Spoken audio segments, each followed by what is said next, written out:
Olá, minha gente! Estamos de volta para retomar o nosso estudo do Conhecendo a Minha Bíblia.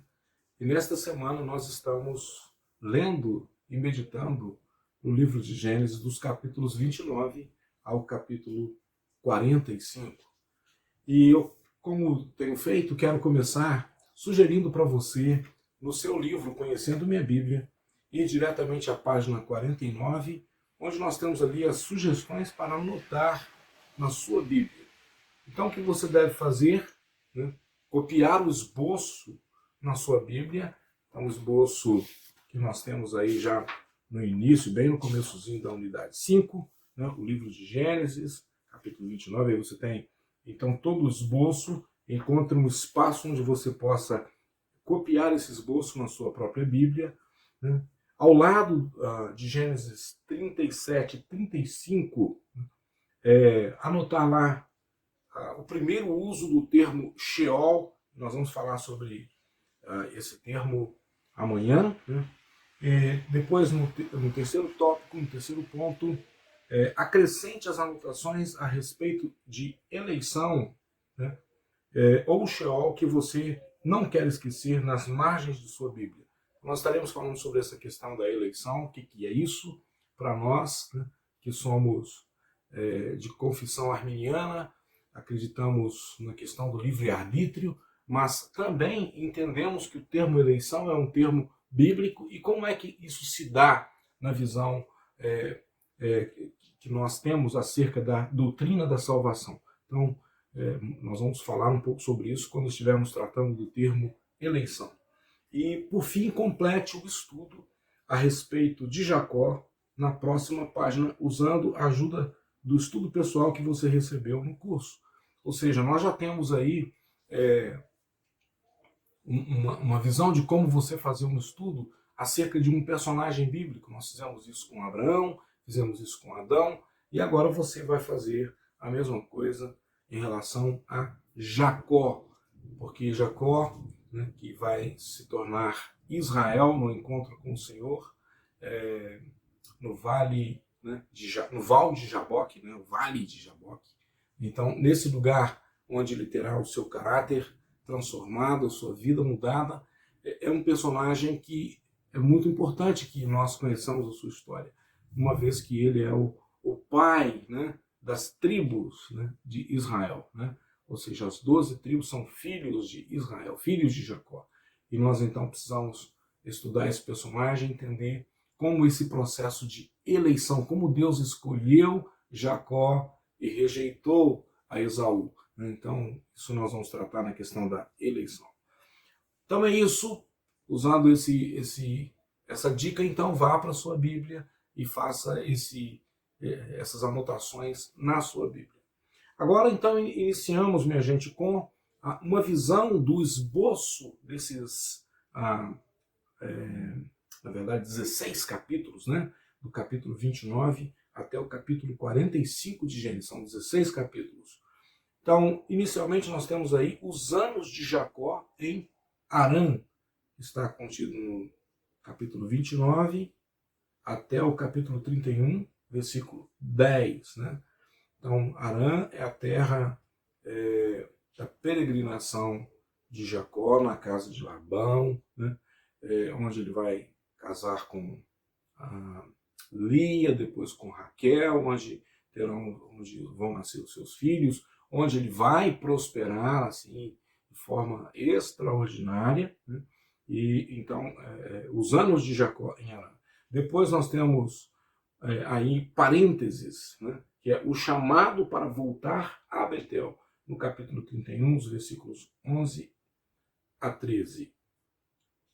Depois, no capítulo 31, versículo 31, do 14 ao 55, nós temos aí a fuga de Jacó. Na verdade, Jacó fugindo de seu sogro, Labão, né?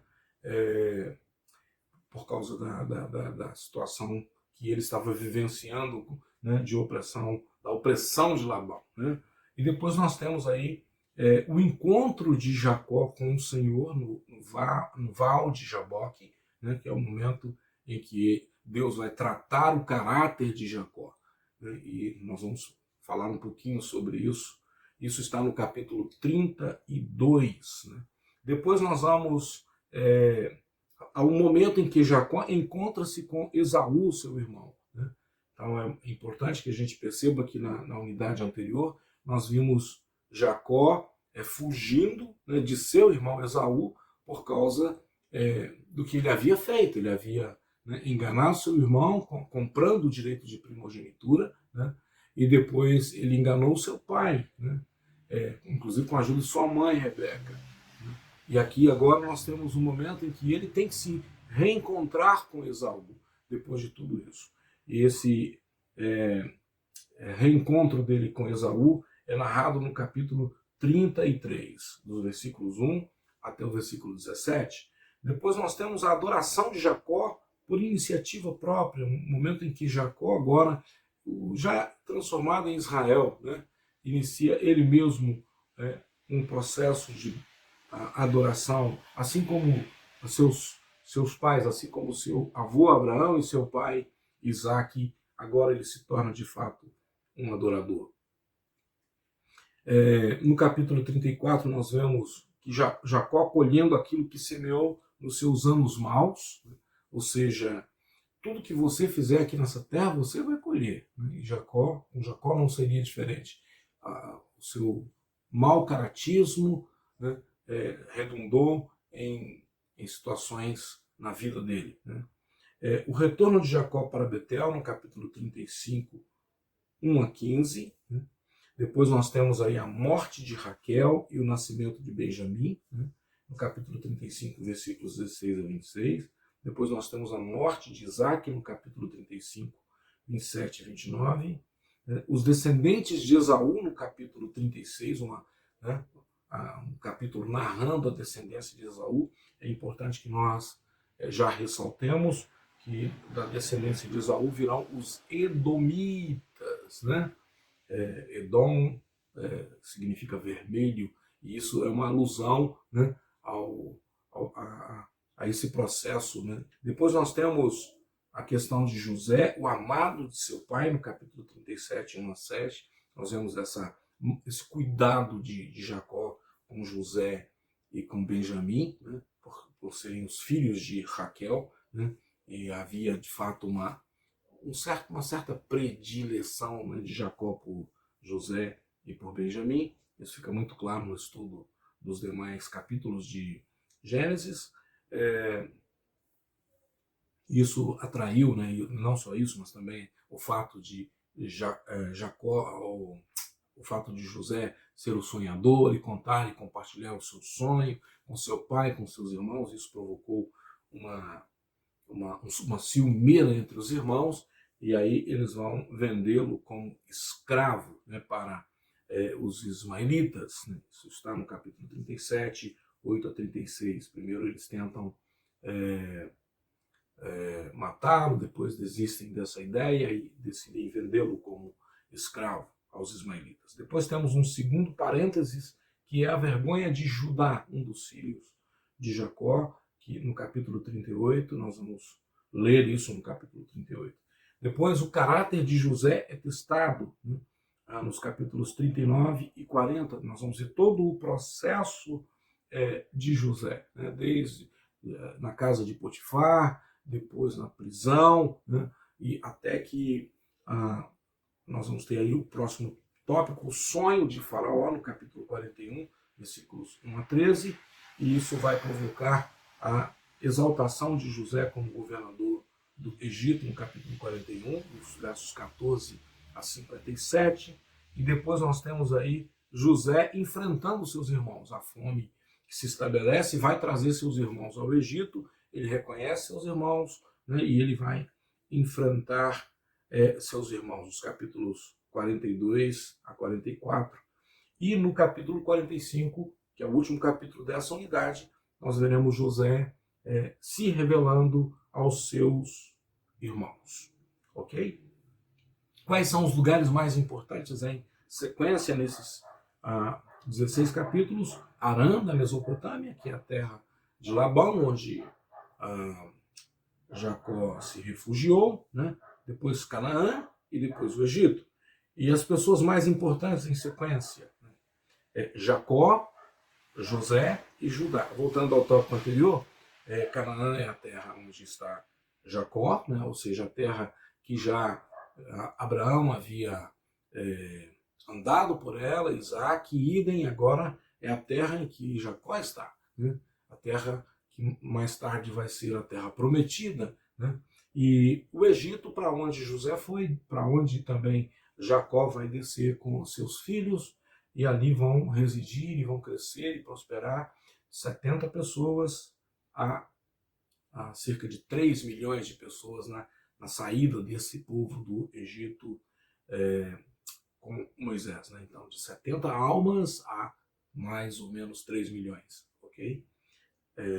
Pessoas mais importantes, né? Jacó, José e Judá, né? São os três que vão ser os três personagens que vão ser mais abordados nesses capítulos, e o período abrangido é cerca de 80 anos. Né? Então, um esboço com palavras-chave para esta sessão. Então, você tem aí Jacó, capítulos 29 a 36, e depois você tem José, do capítulo 37 ao capítulo 45, tendo esses dois parênteses que estão aí no nosso esboço. Ok? Então, rapidamente, gente, vamos falar um pouquinho sobre essa questão, a história de Jacó. Né? O nascimento de Jacó se dá no capítulo 25, né? Ou seja, é um nascimento interessante porque ele é irmão gêmeo, né, de Esaú, só que ele nasce, né, depois de Esaú, agarrado aos pés de Esaú. Né? Então, segurando os pés de Esaú. Né? Isso já no nascimento, isso já tem um ato aí simbólico e profético, né, de que Jacó vai perseguir esse direito de ser o primogênito desde o nascimento. Né?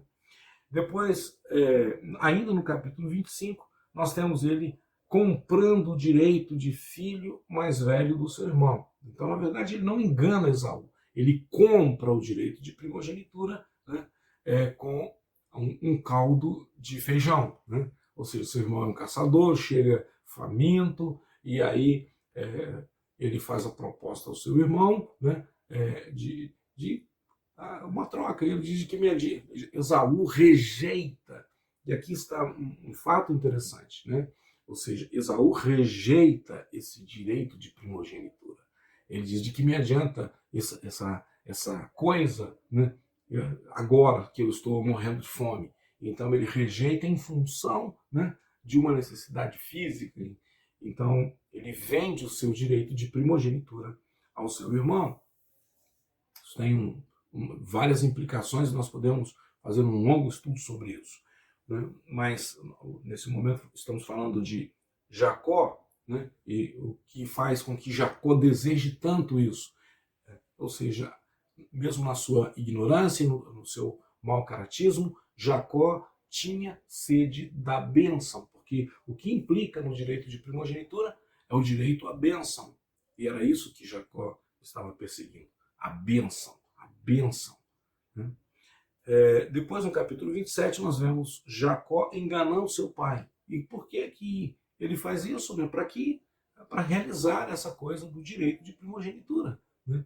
E então, junto com sua mãe, eles arquitetam um plano, né?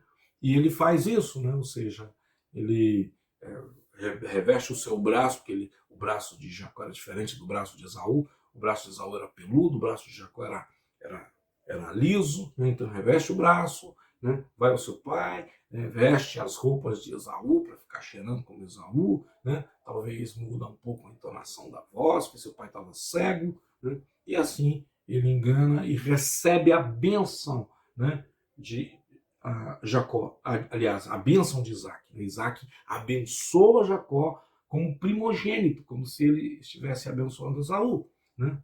E quando Esaú chega, né, Isaac diz: meu filho, agora eu já abençoei, eu já liberei a bênção. Né? E aí isso gera uma revolta muito grande no coração de Esaú. Só que ele não se lembra, né, naquele momento, que ele havia rejeitado esse direito, ele havia, né, vendido isso a Jacó.